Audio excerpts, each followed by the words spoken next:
Com tudo o que possuís, adquire a unção. Leonard Ravenhill. Na igreja moderna, a reunião de oração é uma espécie de Cinderela.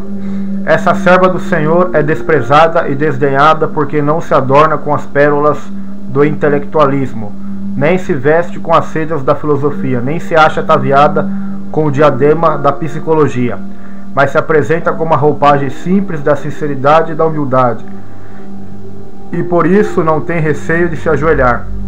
O mal da oração é que ela não se acha necessariamente associada a grandes façanhas mentais. Não quero dizer, porém, que se confunda com preguiça mental. A oração só exige um requisito, a espiritualidade.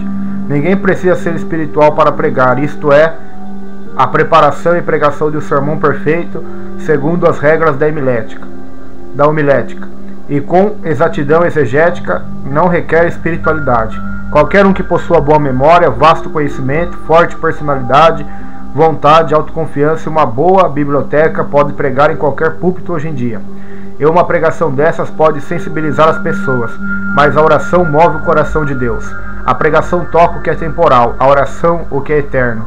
O púlpito pode ser uma vitrine onde expomos nossos talentos. O aposento da oração, pelo contrário, desestimula toda a vaidade pessoal. A grande tragédia de nossos dias é que existem muitos pregadores sem vida no púlpito, entregando sermões sem vida a ouvintes sem vida. Que lástima!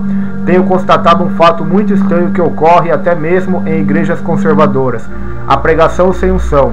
E o que é unção? Não sei, mas sei muito bem o que não é ter unção. Ou pelo menos sei quando não estou ungido. Uma pregação sem unção mata a alma do ouvinte e faz, em vez de vivificá-la.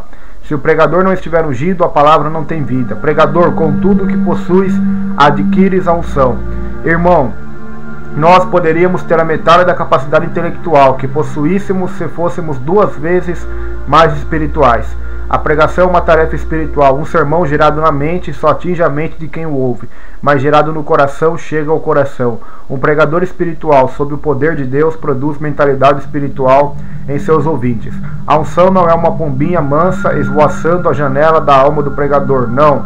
Pelo contrário, temos de batalhar por ela e conquistá-la. Também não é algo que se aprenda, é bênção que se obtém pela oração. Ela é o prêmio que Deus concede ao combatente da fé, que luta em oração e consegue a vitória. E não é com piadinhas e tiradas intelectuais que se chega à vitória no púlpito, não. Essa batalha é ganha ou perdida antes mesmo de o pregador pôr os pés lá. A unção é como dinamite, não é recebida pela imposição de mãos, nem tampouco cria mofo se o pregador for lançado numa prisão. Ela penetra e permeia a alma, abranda, tempera. E se o martelo da lógica e o fogo do zelo humano não conseguirem quebrar o coração de pedra, a unção o fará. Que febre de construção de templos estamos presenciando hoje. No entanto, sem pregadores ungidos, o altar dessas igrejas não verá pecadores rendidos a Cristo. Suponhamos que todos os dias diversos pescadores saiam para o alto mar com seus barcos, levando o mais moderno equipamento que existe para o exercício deste ofício, mas retornam sempre sem apanhar um só peixe. Que desculpa poderiam dar para tal fracasso? No entanto, é isso que acontece nas igrejas. Milhares delas estão abrindo as portas dominicalmente, mas não vêm conversão. Depois tentam encobrir sua esterilidade interpretando textos bíblicos a seu bel prazer. Mas a Bíblia diz: assim será a palavra que sair da minha boca, não voltará para mim vazia. E o mais triste em tudo isso é que o fogo que devia haver nesses altares encontra-se apagado, ou arde em combustão muito lenta. A reunião de oração está morrendo ou já morreu. Com a atitude que temos em relação à oração, estamos dizendo ao Senhor que o que Ele começou no Espírito, nós terminaremos na carne. Qual é a igreja que pergunta a um candidato ao ministério quantos tempo ele passa diariamente em oração? A verdade é que o pregador que não passa pelo menos 2 horas por dia em oração não vale um vitém, por mais títulos que possua. A igreja hoje se acha como se postada na calçada assistindo, entre aflita e frustrada, a parada dos maus espíritos, que marcham pomposamente no meio da rua respirando ameaças contra tudo que é amável, tudo que é de boa fama. Além disso, no lugar da regeneração, o diabo colocou a reencarnação, no lugar do Espírito Santo, os espíritos guias, no lugar do verdadeiro Cristo, o anticristo. E o que a igreja tem para contrapor aos males da pós-modernidade? Onde está o poder espiritual? A impressão que se tem é que, ultimamente, uma forte sonolência tomou o lugar da oposição religiosa, nos púlpitos e também nas publicações evangélicas. Quem hoje batalha diligentemente pela fé que uma vez foi dada aos santos?